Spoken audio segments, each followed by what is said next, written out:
Hi dear learners of English, greeting. This is M. Rahman and I welcome you to ORSC classes of English language. Today our topic is the study of the word next. Previous lecture में आपने next की definition और next को parts of speech के रूप में study किया था। आपने जाना था कि नेक्स्ट को as an adjective, as an adverb, as a pronoun और प्रेपोजिशन कैसे यूज करते हैं। उस वीडियो को भी हम अपने डिस्क्रिप्शन बॉक्स में आपको देंगे। आप उसको अगर डिटेल में नेक्स्ट को जानना चाहते हैं तो उसे देखना मत भूलिएगा। आज हम यहाँ पर स्टडी करेंगे कि नेक्स्ट और द नेक्स्ट के अंदर क्या डिफरेंस है। जब भी हम कभी कोई सेंटेंस देखते हैं तो ये समझना बहुत ज़्यादा मुश्किल हो जाता है कि कहाँ पर नेक्स्ट लगाएं और कहाँ पर द नेक्स्ट। इससे पहले कि हम आपको नेक्स्ट और द नेक्स्ट के डिफरेंस के बारे में बताएं, पहले हम आपको ये बता देते हैं कि पार्ट्स ऑफ स्पीच की कॉम्पिटिटिव एग्जामिनेशन के अंदर कितनी इंपॉर्टेंस है। आप कोई भी एग्जामिनेशन देखें करंट ईयर के तो आप देखेंगे कि पार्ट्स ऑफ स्पीच पर क्वेश्चंस आपको उसके अंदर बहुत सारे लगने वाले हैं। तो पार्ट्स ऑफ स्पीच नेक्स्ट को आपने ऑलरेडी स्टडी कर लिया है। आइए अब देखते हैं कि नेक्स्ट और द नेक्स्ट को किस तरह से कहां पर हम यूज करते हैं और इनमें आखिर डिफरेंस क्या है। आइए शुरू करते हैं वर्ड नेक्स्ट से।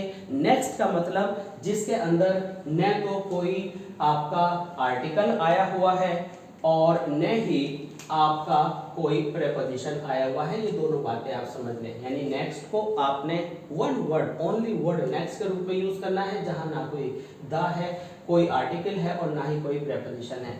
पहला सेंटेंस आप देखेंगे, I will leave for Canada next Wednesday morning. Generally जब हम इस तरह के सेंटेंस को देखते हैं तो एरर डिटेक्शन में यहाँ पर आपको ऑन दे दिया जाता है, ऑन नेक्स्ट वेडनेसडे मॉर्निंग। तो आपको प्रेपोजिशन नहीं लगाना है, आपको केवल नेक्स्ट लगाना है। अब without preposition, without definite article the next कहाँ लगाते हैं, आइए उसे देखते हैं। नेक्स्ट बिना आर्टिकल के आप लगाते हैं फ्यूचर रेफरेंस में। दिस इज द फर्स्ट की पॉइंट। कहाँ लगाते हैं, आप लगाते हैं फ्यूचर रेफरेंस में। और फ्यूचर रेफरेंस कैसा होना चाहिए, फ्यूचर रेफरेंस होना चाहिए इन रिलेशन टू नाउ, जो कि प्रेजेंट से कनेक्टेड हो। फ्यूचर रेफरेंस को हम 3 पॉइंट्स में डिस्कस करेंगे, जिसका आज का पहला पॉइंट है कि वह जो है आज से कनेक्टेड होना चाहिए।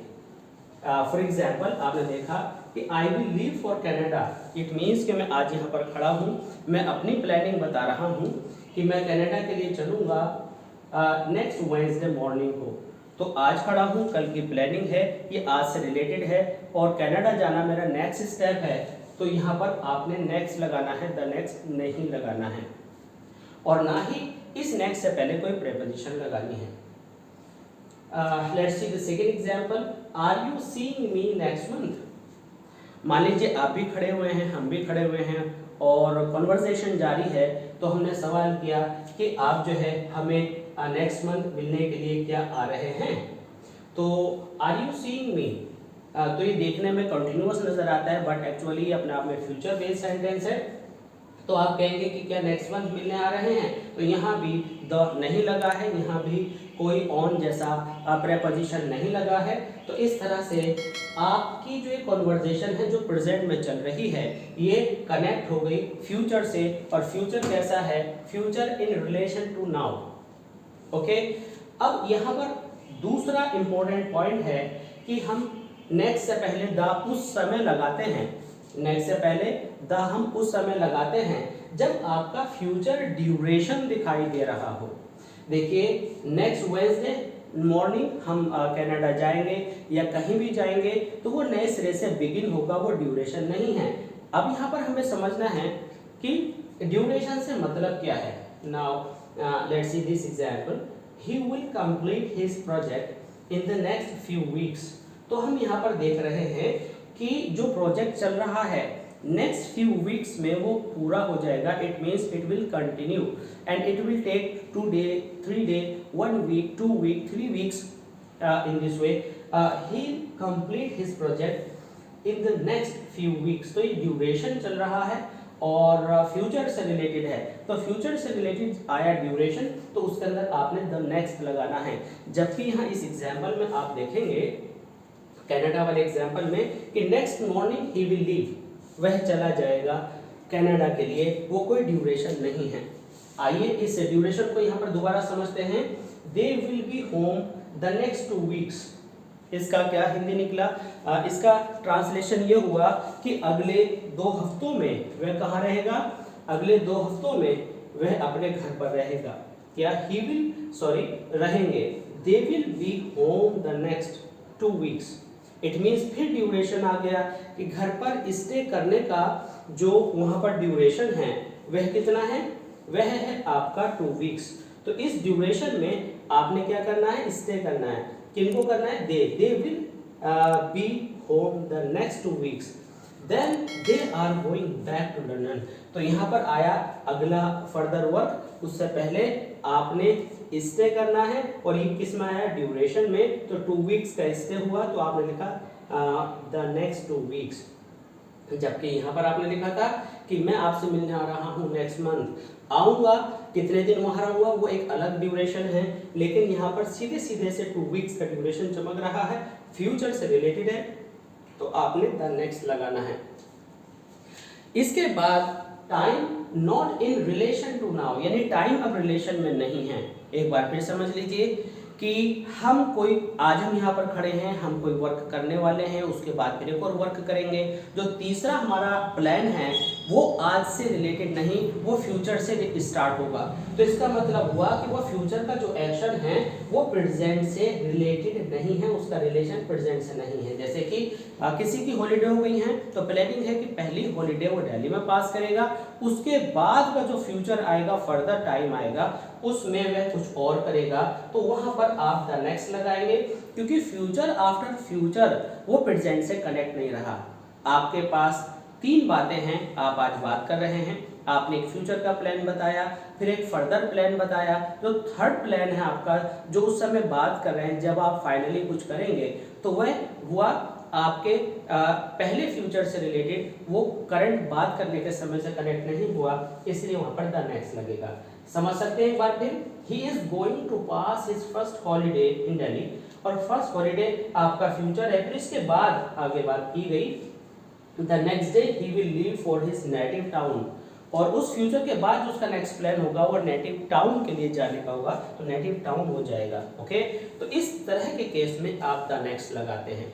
अब दूसरे एग्जांपल देखते हैं जिसमें फ्यूचर ये पास्ट के जो रिलेशन है नाउ से, ये आज से नहीं होता। The security guard caught the robber. Okay, the next minute he was pushed into the car. आपके माइंड में होगा कि भाई पास्ट की बात कैसे होगी, तो पहले आज से जुड़ा हुआ पास्ट दिया, सिक्योरिटी गार्ड ने रॉबर को पकड़ा। अब पकड़ने के बाद एक एक्शन और हुआ, the next minute he was pushed into the car, और अगले ही क्षण उसको कार में पुश करके फेंक दिया गया। तो ये जो आपका पास्ट है, ये पास्ट कब आया? इस समय आपने रिपोर्ट दी, पिछली एक और पिछली बात थी, फिर उसके बाद एक और बात थी। तो इस तरह से पुश इनटू द कार से पहले पकड़ने की बात आई जो कि पास्ट में है, तो इसके पास पकड़ने की बात आती है, प्रेजेंट से कनेक्ट ये नहीं रहता है, तो वहां पर आप द नेक्स्ट लगाते हैं। चलते चलते एक बार फिर रिवाइज कर लेते हैं। नेक्स्ट को हम लगाते हैं फ्यूचर रेफरेंस में, जो कि ऐसा फ्यूचर हो कि प्रेजेंट से कनेक्ट हो, यानी आज हम बात कर रहे हैं जस्ट नेक्स्ट वेडनेसडे, मंडे, कुछ भी। इसके बाद जब हमारा फ्यूचर ड्यूरेशन होता है तो हम फिर द नेक्स्ट का यूज करते हैं। जैसे कि कहीं पर आप स्टे कर रहे हैं तो दे will be home, they will stay the next 2 weeks, the next 3 weeks. तो ये ड्यूरेशन हो गया, 3 वीक्स तक कुछ उन्हें करना है, उनका प्रोजेक्ट 3 वीक्स में फिनिश हो जाएगा, तो इस ड्यूरेशन को शो करने के लिए आप द नेक्स्ट लगाते हैं। और थर्ड इंपॉर्टेंट पॉइंट आपका यह है कि टाइम जब आपका पास्ट से रिलेटेड हो या फ्यूचर से, लेकिन वो पास्ट और फ्यूचर प्रेजेंट से टच ना हो, ठीक है, तो वहां पर आप द नेक्स्ट लगाते हैं। तो आई होप कि नेक्स्ट से रिलेटेड ये शॉर्ट सेशन आपको बहुत अच्छे से समझ में आया होगा। इस तरह के सेशंस के लिए बने रहिए हमारे साथ, और ये सारे सेशंस आपके लिए एकेडमिक से लेकर कॉम्पिटिटिव एग्जामिनेशन तक बहुत इंपॉर्टेंट साबित होने वाले हैं। आप हमें अपने टॉपिक्स भी कमेंट सेक्शन में लिखकर भेज सकते हैं, जिन पर हम आपके लिए इस तरह के लेक्चर और शॉर्ट सेशंस आपके लिए तैयार करके अपलोड करेंगे। आई होप कि आप अपने टॉपिक्स ज़रूर भेजेंगे और हमारी जो लाइव क्लासेस हैं उनसे कनेक्ट रहेंगे। मिलते हैं जल्दी। अगर आपने अभी तक हमारे चैनल को सब्सक्राइब नहीं किया है तो प्लीज़ सब्सक्राइब कीजिए, लाइक कीजिए एंड शेयर कीजिए एंड कमेंट कीजिए और बने रहिए और ऐसी क्लासेस ऑफ इंग्लिश लैंग्वेज के साथ। Thanks for being with us, thanks a lot.